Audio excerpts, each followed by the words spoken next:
ఇసుక కూపన్లు ఇవ్వకూడదనే ఉద్దేశంతో మెమరాండం ఇవ్వడం కూడా జరిగింది బీఆర్ఎస్ పార్టీ నుండి.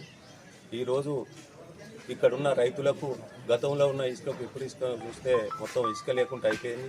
దానివల్ల ఇక్కడ రైతులకు భూగర్భ జలాలు అడగండి ఇబ్బందులు పడుతున్నారు కాబట్టి రైతాంగానికి మొత్తం ఇబ్బంది పాలు అవుతారు కాబట్టి మీరు దయచేసి ఎంఆర్ఓ గారికి కలెక్టర్ గారికి విన్నవించుకునేది ఏమనగా ఈరోజు దేవరకుల విలేజ్ నుంచి ఇసుక కుప్పలు ఇవ్వద్దు అనేది ఒకటి మేము చెప్తున్నాం.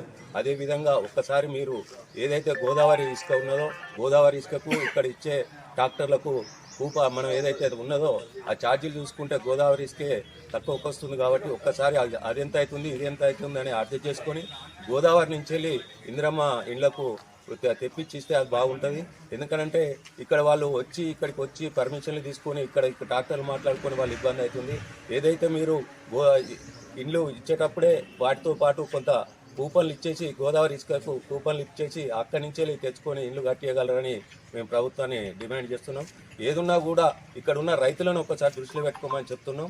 అదే ఇక్కడ ఉన్న రైతులు చాలా ఇబ్బంది పడుతున్నారు కాబట్టి మీరు దయచేసి ఒకటే కలెక్టర్ గారికి ఇక్కడ ఇప్పుడు ఎమ్మెల్యే గారికి కూడా మేము ఒకటి చెప్పడం జరుగుతుంది. ఇక్కడ దేవరకుల నుంచి వెళ్ళి మండలం నుంచి వెళ్ళి ఇతర మండలాలకు ఇసుక బంద్ చేయాల్సిందిగా అందరం కలిసి దేవరకుల రైతాంగం అందరం కలిసి కోరడం జరుగుతుంది.